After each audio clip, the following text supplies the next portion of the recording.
Welcome into the install with Greg Cosell of NFL Films, Week 12 edition. Of course, on this episode, Thanksgiving will soon be upon us, so we're going to have Greg break down personnel groupings and formations based on what Thanksgiving side dish they best align with. I hope you brought your notes, Greg, because I'm going to quiz you. Yeah, it's funny. I actually got on the scale the other day, and I'm doing okay. And I said, you know what?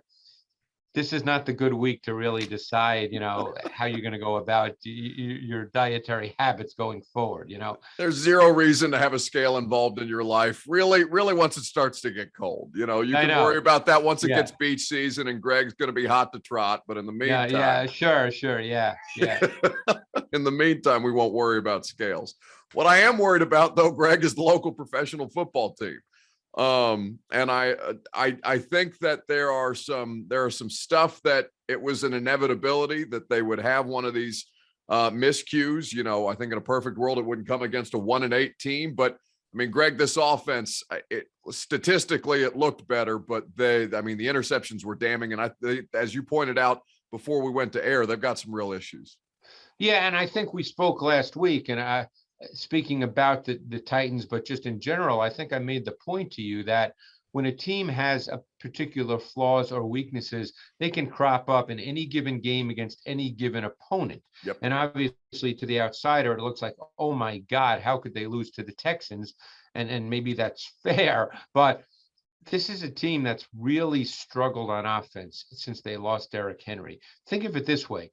In their last 3 games, Buck, they've had 3 pass completions of 20-plus yards, 3 in 3 games. One was a screen to Dante Foreman. Another was that throw last week to Marcus Johnson. That was a 5-yard slant that he had run after catch.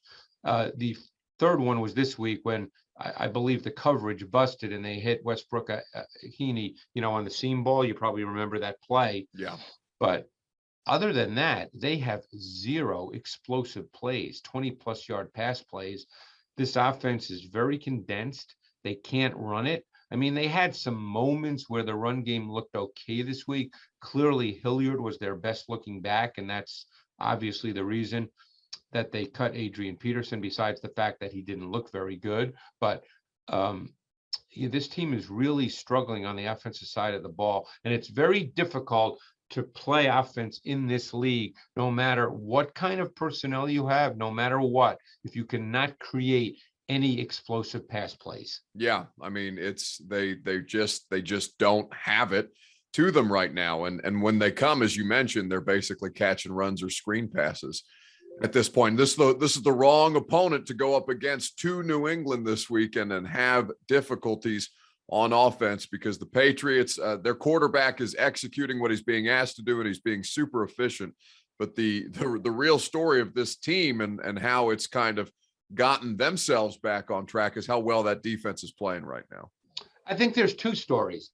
Believe it or not, everybody speaks about Mac Jones for obvious reasons. He's the quarterback, and you hit it right on the head.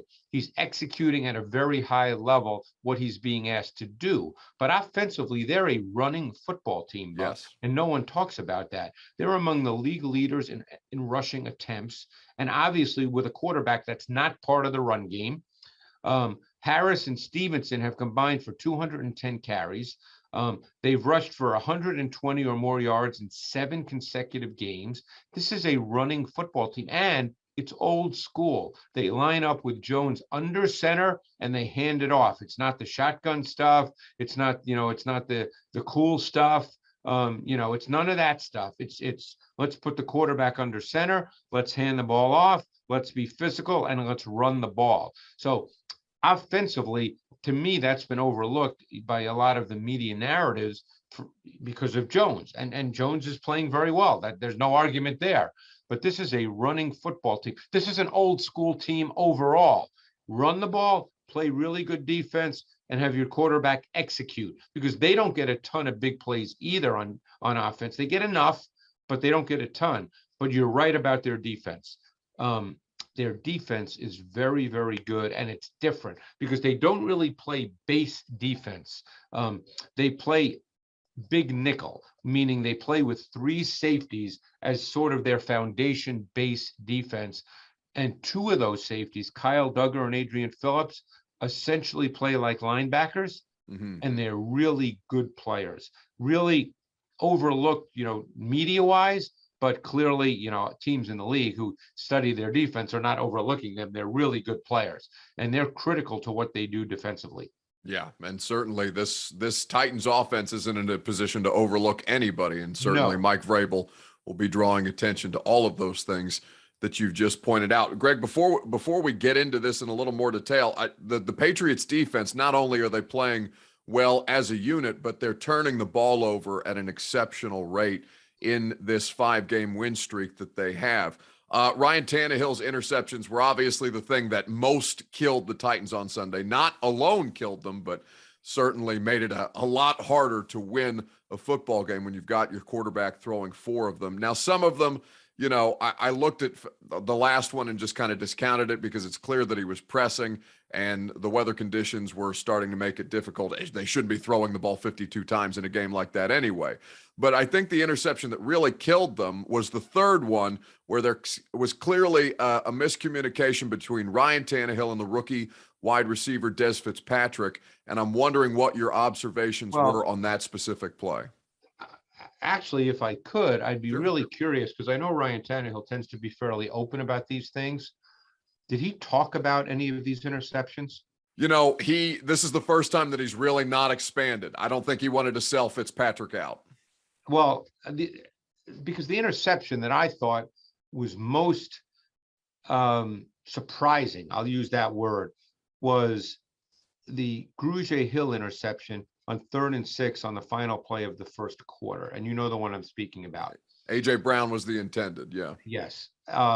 And the reason I asked if he spoke about it, and obviously he did not, is because I was just surprised that he did not account for Grugier-Hill on that throw, because I don't know where he thought Grugier-Hill was going to be other than right there. Yeah. And I'm not laughing because I'm smarter than, it was just one of those things. When I saw the play, I thought, how did he not see him? How did he not know that he was there? And that one actually was a killer as well, because that was into the red zone, and that was early in the game when the game was clearly a game. But anyway, getting to the one you're speaking about, I don't have any brilliant answer other than the fact that it was clear that whatever Fitzpatrick did was not what Brian Tannehill thought was going to happen. So I don't have any brilliant answer for that, to be honest with you. Sure. And there may not be anything necessarily brilliant to it for exactly like that first interception that you pointed out, because we went through each of them with him and he goes, no, they didn't fool me. I just made a mistake. It's like he completely did not account for the linebacker sitting there waiting for him to let that one go. And I thought the King interception as well, which was the one right before the last one, when theoretically they still had a chance. Yeah. That was another one where I thought, just watching the tape, I did not think he recognized the pressure, and therefore he did not pick up his drop tempo and his reading speed. And to me, it just looked like he was, thought he was totally protected, and was going to make, pretty much a normal throw. And of course, he got hit by Grugier-Hill pretty much right as he delivered, and the throw was off target. But no, it was a tough game. They do not want to throw it 50 plus times, clearly. They've got a lot to figure out. But the other issue is, and I don't know what's going to happen this week in terms of injuries, maybe you know more, but as you know, the 3 receivers who played the most snaps were Fitzpatrick, 64 snaps, Rodgers, 56 snaps, and Westbrook-Ikhine, 54 snaps. Johnson hurt his hamstring after 14 snaps, and Brown only played 42 snaps. So you're playing with 3 wide receivers that you really don't want to be playing with. And again, there's no excuses in football. You got to line up and play with who's out there, but clearly that's not what the plan is. Well, and just to kind of update the audience, Marcus Johnson has since been placed on injured reserve as part of their mass transactions yesterday. And A.J. Brown did not practice today. I think that they're going to try and see how far they can get him this week. And it's possible that if he can't go, they'll shut him down at the end of the week. His Yeah, situation has been tough. it's a shame because in some ways it's been a little bit of a lost year for AJ Brown up to this point. And obviously Julio Jones has not really played meaningful time. So it could be the same receiver group playing against the Patriots. Oh, they got Golden Tate, baby. They're about to run the table with Golden Tate off the couch from down the road in Hendersonville here. Yeah, I was going Greg. to say, I believe he's grew up in the area. Did he not? He's a local product for sure, and has had a great career, but we have no idea what he's going to be at this point. No. On their practice squad. So to kind of go back to the Patriots defense, Greg, I talked to Coach Mack about this today since we moved everything up on the short week, and Mack and I did our segment today. What did he say? Because he's a lot smarter than I am when it comes to defense. Well, and I wanted to kind of give you his analysis and kind of expand that if we could, if possible. Basically, that what the Patriots are is not an overly complex defense. It's just what they're asked to do. They execute to a T, and that allows the whole unit to flourish. Obviously, they've got improved horsepower up front, but he didn't indicate that they're doing a lot to confuse quarterbacks or offensive coordinators at this point in their season. And I would say he's right. He obviously knows more than I do, but I would say this. I would say that normally the Belichick approach has been what you'd call front multiplicity and versatility and coverage consistency. So they don't do a lot on the back end necessarily, but I will say this year, particularly in the recent weeks, they've played more zone than they normally do. And I think while you wouldn't say they have strongly defined coverage tendencies, they will play more cover one, that's man coverage out of dime, especially on third down. And you'll likely see them play more cover three, which is zone, out of nickel on first and second down. That's kind of been the way they've evolved this year. Now, what's happened up front, where they are more multiple with their alignments, is they're starting to get really good play from the rookie Christian Barmore from Alabama. He's starting to show the inside pass rush ability to win one-on-one versus guards at centers. And centers, they've gotten some really good play from Godshaw, both in the run game and at times as a pass rusher. And they've got a lot of players. This is the thing, a lot of players, Van Noy, Hightower, who can line up in multiple spots and be effective in all those positions. So, and obviously that's a staple of Bill Belichick's, the kind of players he wants, Buck. He gets smart players who can do a lot of different things effectively. Yeah, and I know it makes all the difference in the world to have a lot of those guys back after so many people on that side of the ball for the Patriots opted out in 2020. With this game, Greg, I understand that Mac Jones is, as we talked about, executing at a high level, and that this offense is run-based and does so effectively, not necessarily through explosive plays. But as far as passing concepts go, what we saw from this Titans team while they were winning six games in a row is they were able to consistently get pressure on the quarterback. They did well in this last game against the Texans, but Tyrod was getting rid of the ball so quickly that it wasn't allowing the rush to get home. Is there, understanding that the players are different, how much of that will be implemented into Josh McDaniels' game plan to kind of keep Jeffrey Simmons and Danico Autry off this guy's back? Well, that will be a major part of it. And the thing is, because their defense has been playing so well, they have not been in games where they've been forced to throw the ball, Buck. See, that's the other interesting thing. That's why rookie quarterbacks very much become a function of their team. Imagine if Mac Jones was on a team on Jacksonville and he had to drop back 35, 40 times a game. I'm not saying he'd be a bad player, but we would just see different things. Right. He's on a team now where he does not have to do that. So I guess to answer your question, that's what's going to happen, because unless some fluky things happen and all of a sudden Tennessee's ahead 14-0, Tennessee's not likely to score a lot of points offensively in this game. So the Patriots will not have to throw the ball a whole lot.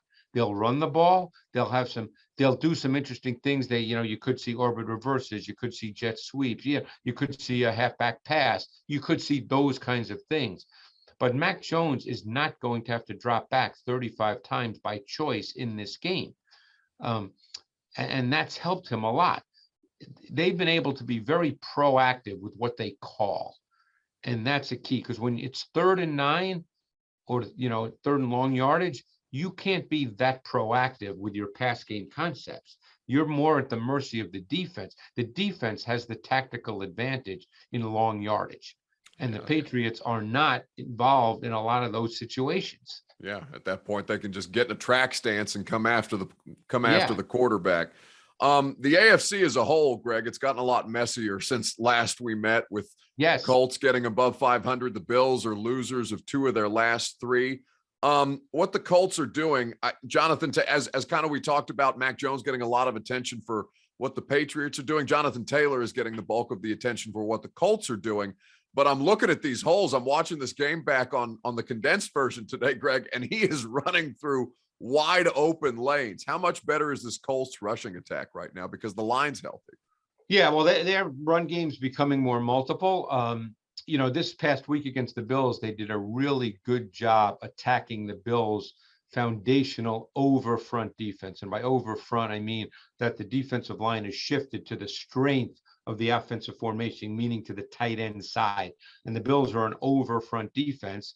And every defense has obviously principles and concepts. And the Colts used what we call the wham trap concept. They used it 3 or 4 times. It was very effective. It's a really effective run game concept against 4-man D lines that like to penetrate.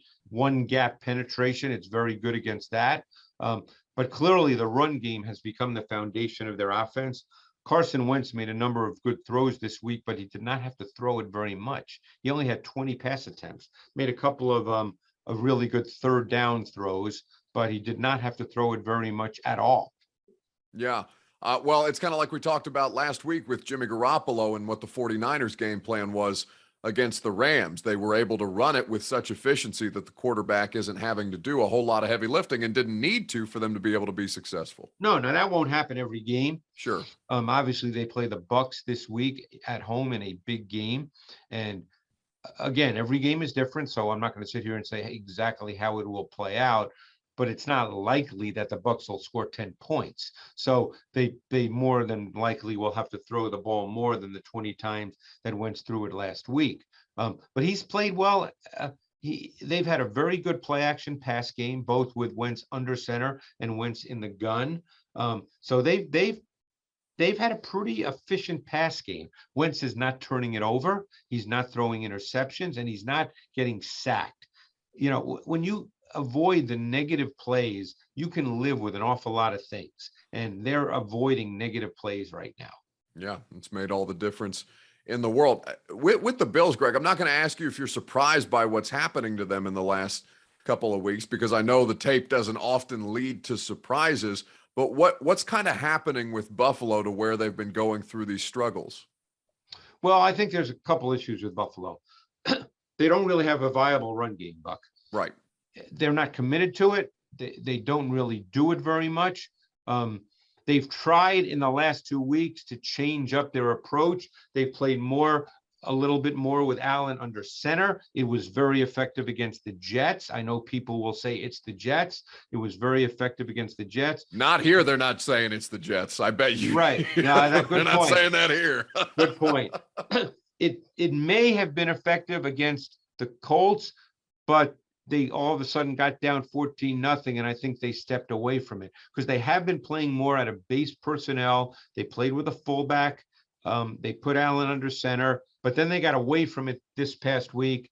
So the point is they don't really have a viable run game. Secondly, their offensive line is not a great pass protecting O-line. Mm-hmm. So when you throw as much as they do, your O-line really gets pressured a lot. And as I told you last week and earlier in our conversation today, when you have weaknesses, they can crop up. And the last part of that is they're not creating and orchestrating explosive plays in the pass game. So their offense stagnates. It's very difficult to execute a sustaining offense with only one dimension, the pass. Very difficult. So you either have to get explosive pass plays or you need to be able to run the ball. So their offense has stalled a bit because there's no big plays and there's no balance to it whatsoever. Yeah. It's something that Brian Dable and his staff are going to have to They're going to have to figure that out. get to work on as the playoffs You know, get closer and closer. You know what the result is? Here's the result. The result is, and I'm not sitting here telling you Josh Allen's playing great football, but the result when all these things happen, or in that approach, is you're basically saying to your quarterback, you have to be great on every play, in every game, or we can't win. And that's a hard deal for the quarterback. Yeah. Yeah, no question about it.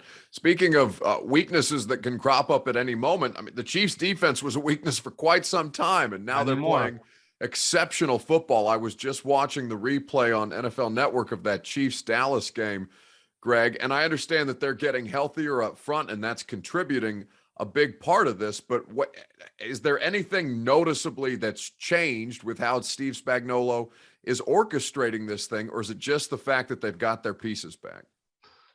You know, to me, and again, I'm sure there's tweaks that I don't know about. Sure. But I think overall, they're doing a lot of the same things defensively that they have been doing, that they did last year. Now, I think there's changes a little bit in the frequency with which they do certain things. I think they've played a little more cover two than they have, although cover two is a significant part of what they do, but I think they've played a little more of it. But for the most part, they kind of do what they do. They play cover two, they play cover one. There's some zero blitz thrown in. This is what Steve Spagnuolo does. This is what they feature. So I think that they're doing predominantly the same things conceptually, just maybe changing the amount of which they do certain things. And then when specific players play at a high level, this week Chris Jones was a dominant player, so good, particularly when he played at D tackle. And I think they started him off in the first half playing snaps at both D end and D tackle. And as the game progressed, they clearly said, you know what? He's doing more damage at D tackle. Let's keep him in there. And he was dominant against the left guard McGovern, and even had some really good snaps against right guard Zach Martin, who's obviously one of the better guards in the league. So to me, without sitting here and spending a whole day just looking at the Chiefs D, I don't feel like they're that different in terms of what they do. They're doing it better. Yeah. It's bad news for the rest of the conference, man. I turned around all of a sudden after seeing them get smacked around here in Nashville. They're 7-4 and rolling, as Mahomes has kind of figured out not figured out, but is more willing, it seems, to take what the defense is giving him on the other side of things rather than make the spectacular play that we're accustomed to seeing from him.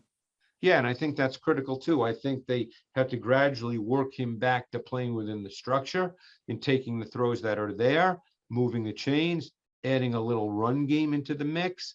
And then the big plays come, Buck. The big plays, you can't force the big plays. You either have to try to orchestrate them or they just come in the natural course of running your offense. And I think that, people are still saying, well, this Chiefs offense is still not very good. Well, I think they're working their way back to playing the right way, and it will become better as the season progresses. Yeah, it may not be very good. It may not be great, but it's good enough to cause you problems at this point. And when the margin for error is that thin at this point of the season, we all know that that's all that it takes. I mean, the parity this year is ridiculous. I love it. It's weird. Yeah. It drives me crazy because I don't know who's actually that much better than the other teams that they're playing, but it's so much fun. Well, the great thing about it, and again, obviously in Nashville, they don't love it, but anybody then can win on any Sunday. So you get, the Texans beating the Titans, you get the Jaguars beating the Bills, you get these kinds of games, and you just never know. Yeah. Mike Vrabel likes to show his players a video clip of a horse race, and basically to illustrate at this point in the season just how much closer things are than you actually want to believe that they are. Yeah.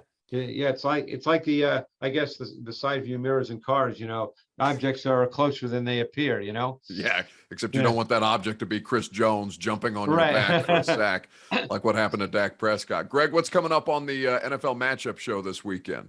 Well, there's obviously big games this week, and uh, we're uh, Tampa Bay at Indy is a very big game, and a game I'm sure they'll be watching as well in Nashville. Sure.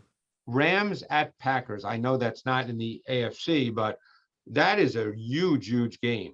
So I'm really curious. Obviously, Tennessee and New England. I mean, that's as big a game as well. I mean, and because obviously we can't do Thanksgiving because our show airs over the weekend. We'll have the results of Buffalo. We'll know how they did, and that's a huge game for them. They're at New Orleans tomorrow night. Obviously not in our show, but Buffalo, New Orleans on Thanksgiving night is a very big game in the AFC, because hey, let's say Buffalo doesn't win the division, all of a sudden Tennessee and Buffalo could be fighting for a wild card, and Tennessee beat Buffalo. Yeah, I mean, that's all it takes. It's going to be Yeah. spicy this weekend. Greg, have a great Thanksgiving. I know you're going to be hard at work. I know that the NFL does not stop No. for turkey dinner, but enjoy what time you can, and it's always a pleasure to hang out, buddy. We'll talk to you. Well, we won't talk to you next week because I'll be in Egypt. But Well, yeah, that would be a little tough, I guess, then. I mean, it could, but I don't necessarily know how I feel about going to the Middle East with microphones and things like that Right, now, right. and trying to Probably not a come good back. idea. I love my people, Greg, but I don't know how receptive they're going to be Right. to that at this point. It's always a pleasure, buddy. All right, Buck. Thanks.